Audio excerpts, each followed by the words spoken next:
During episode 3 of Don't Bully Me Nagatoro-san, the main character Nagatoro is having her picture drawn by her fidgeting senpai.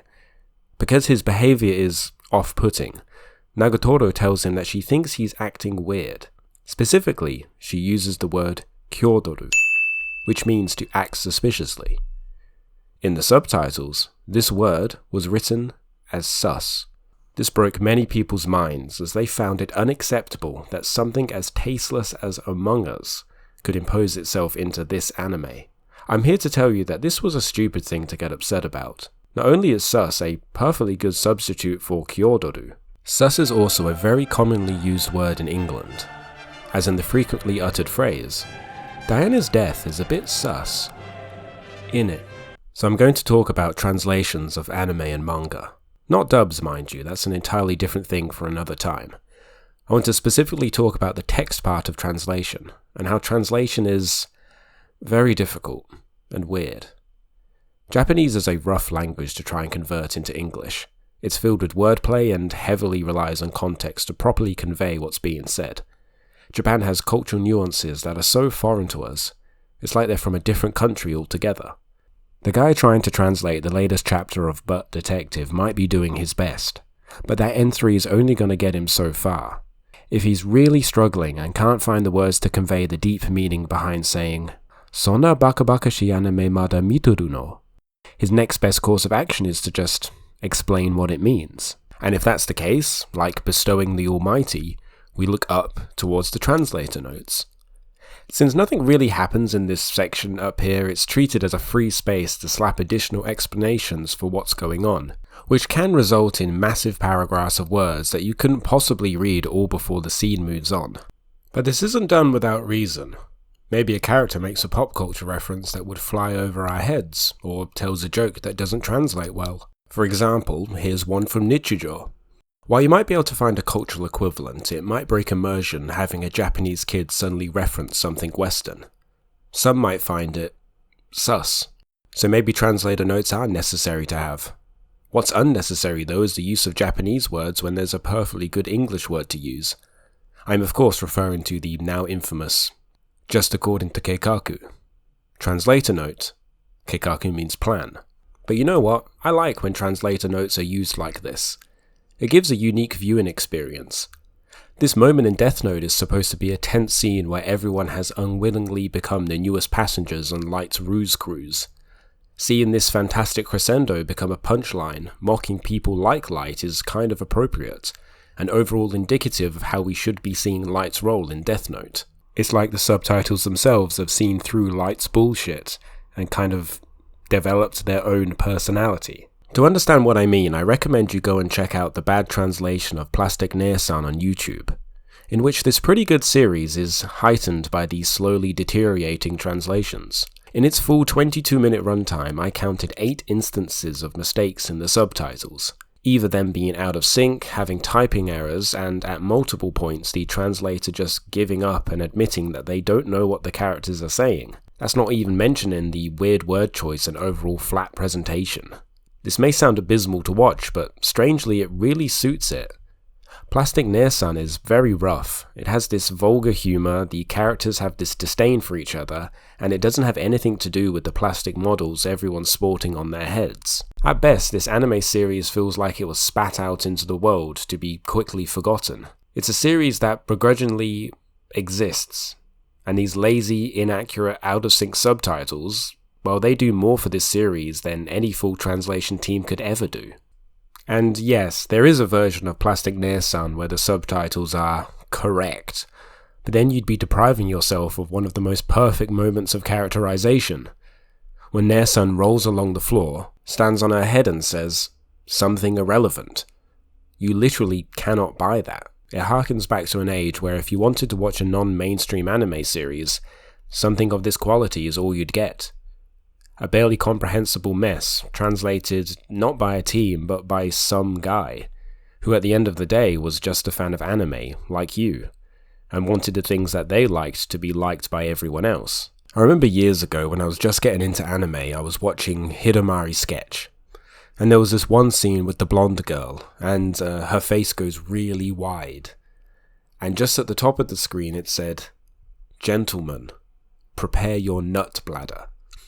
And I had no idea what this meant, so I went searching and found some obscure meme from an 07 4chan thread, where this guy referred to his sack as his nut bladder. Hold on, I'll read it for you. Is it possible to jerk off so much that you break your penis engine? I mean, the wiring behind your penis, not the penis itself. What? Like, the stuff behind your penis? Like the nut bladder and coccyx. What the fuck is a nut bladder? Nut bladder is bladder that hold the man essence. I asked because I think I did broke it. Why do you think your nut bladder is broken? I suggest seeing a doctor instead of asking anonymous strangers on the internet. I can feel the wiring behind my penis lumping out near the nut bladder place. And I think it's because of the excitement from Hidamari's sketch. For instance, look here. These pictures hurt me extremely. At first I think I am safe. And then bam, nut bladder is aching hurt. Shit doesn't come out from penis anymore? Can't have babies anymore? Essence does come out a lot, but it is dirty. I think from the hurt penis engine. Dirty how? Dirty with blackened blood. Which is why I say wiring behind the penis, and not the penis itself. Since this happened, I do feel like having sex all the time. And things are great otherwise.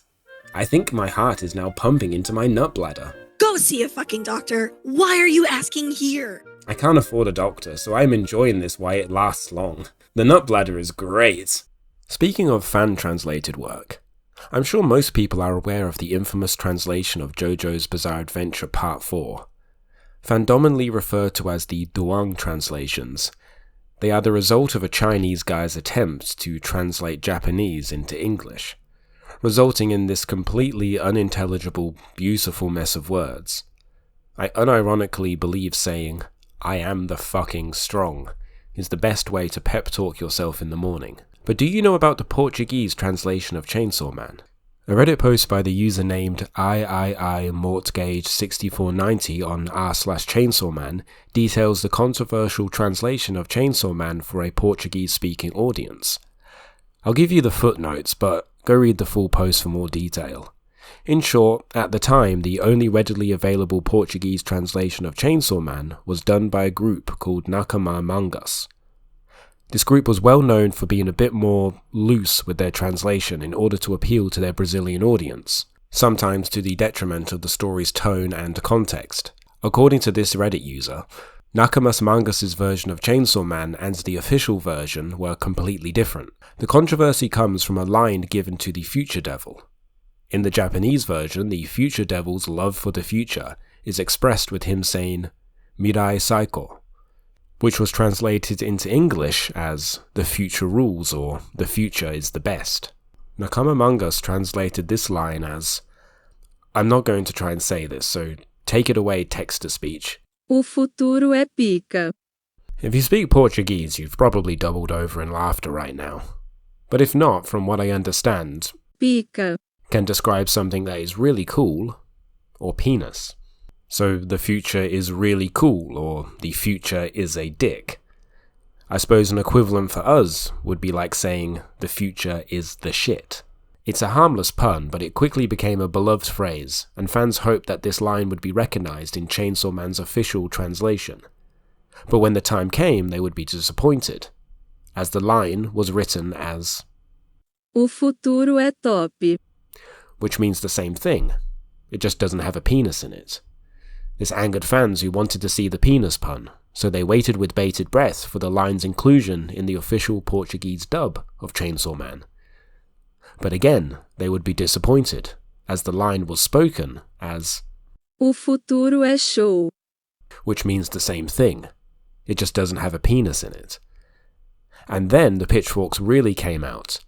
The Future Devil's voice actor addressed the backlash by voicing his disdain for the Nakama Mangas' translation, resulting in him quitting the Portuguese dub of Chainsaw Man after multiple death threats from a couple of bellends. It costs nothing to be kind. Go read the post.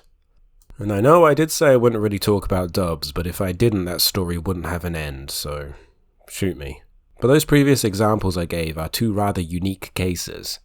They are by no means indicative of the quality of all fan-translated work or the people who follow them. There's plenty of fan-translated stuff out there that's very accurate to the source material, and is supported by normal people. But you're still putting your trust in someone who is held to no professional standard. So it's best to be cautious when reading fan-translated work. But this doesn't mean that official translations are free from distorting the original material. Like, do you remember that time in a Fire Emblem game where two characters say nothing to each other in the English version, but have a whole conversation in the Japanese version? Or how Danganronpa V3's translation received a lot of flack for its characterization of Gonta.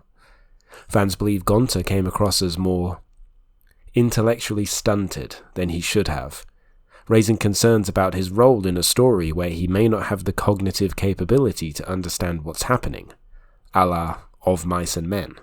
I'll leave a good Tumblr post going into detail about that more in the description. Man, Danganronpa had a wild discourse about its translation. That's a whole video in on itself, but I don't really want to touch Churo or that Kokichi line. But I don't believe these are malicious decisions. Like I said before, Japanese isn't a straightforward language, so sometimes linguistic liberties are taken, so the overall essence of a story or a character can be conveyed as best as possible. But it's not always going to be 100%. But then, what do you do if wordplay is the entire point of the series? This was the trouble with Cypher Academy, a story about a guy who goes to a school that trains kids to solve cryptic puzzles for the war effort, which I think is a pretty decent concept. It even shows you the puzzles so you can have a crack at solving them yourself. It's kind of like a Monster of the Week sort of thing, but you're using your brain instead of your whatever. The reason I like things that put an emphasis on mind games like Jojo, Umineko or Kaiji or Horny Gambling is because it's fun to imagine how you might fare in the situations that rely on wit over strength. So a story about solving puzzles seems like something that I, and maybe a lot of people, would enjoy. But when it came to bring the series to a Western audience, a slight snag occurred. Cypher Academy relied heavily on Japanese wordplay, pronunciation, culture, and a general understanding of Japanese things. Put your hand up if you know what the Japanese industrial standard is and how it relates to prefectures. Because if you don't, you're not getting past the first puzzle. Now I don't know how difficult these puzzles are intended to be. Maybe they're very easy and contain basic information that anyone in Japan would just know. A Western audience wasn't considered when this series was made, and that's fine. Even if we don't inherently know the information required to solve these puzzles, we can still enjoy watching the characters go through the process of solving the puzzles, right? Right? Nope. No. Even if we don't understand how to solve the puzzles, we still need to understand the logic behind solving them. So the translator had to explain every wordplay, every acronym, every significant cultural context behind every character's thought process, making it an absolute mess of words and explanations and footnotes and such a brain scramble to get through. If you thought that Jujutsu Kaisen's explanation of curse energy was confusing, that's nothing compared to what happens here. It got so bad that the translator eventually quit and declared Cypher Academy untranslatable. Shortly later it was translated until its eventual cancellation. But don't misconstrue me, I'm not saying that Cypher Academy is bad because I don't understand the puzzles, nor am I suggesting that it was cancelled because of its awkward fray into the West. Cypher Academy is just a very unique example of something being too Japanese to exist anywhere else. It seems that translations receive flack but are generally accepted as being good enough. The drama with translations really start when fans of the original source material feel like the team behind the translations are damaging an aspect of the series. If you're reading fan-translated work and you begin to see cracks in how the story is presented, or certain themes that you don't agree with are beginning to emerge, then you can easily move on and read an alternative translation done by a different group who have integrity.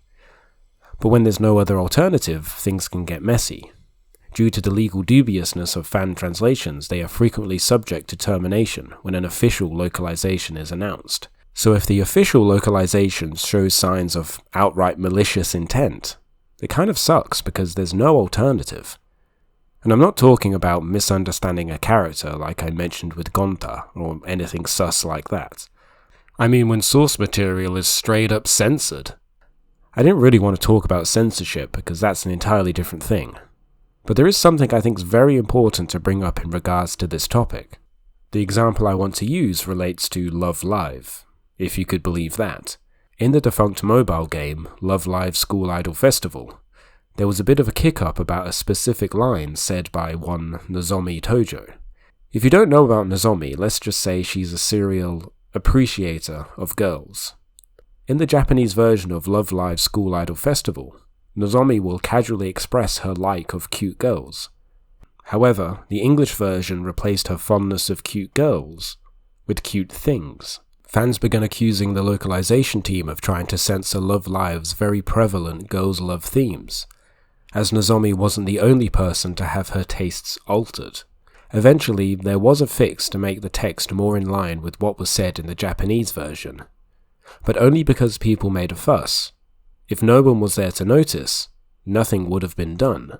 What I think this shows is that there's a lot of power when it comes to translating. The casual reader isn't really going to know how much is lost or added in the transition between Japanese and English, or any language for that matter. You're relying on another person to be completely honest with what's being said is actually what's being said. But as we just saw, not everyone is going to have the integrity to not try and twist the story into what they want it to say. Or well-intentioned people can just not properly convey the author's aim. Fans might even outright lie about the quality of a translation, like with that Kokichi line that I said I wasn't gonna touch. Also with the people die when they are killed, that apparently makes sense with context. You see, he's trying to tell someone that people tend to die after being killed. Once in a blue moon, the stars might align and create something that's so bad it's so special, and we can enjoy those for what they are. But it's important to remember that nothing is immune to being distorted. For instance, this video. Because the only reason I brought up the thing in Love Live School Idol Festival is so I can remind everyone that Love Live School Idol Festival 2's official English translation and the game ceasing service was announced at the same fucking time in the same fucking tweet, which is an absolute fucking piss take. But you know what's worse than something that's poorly translated? Something that was never translated. Every time I close my eyes, I see those girls. And the same phrase pulses in my head over and over again. As you like it.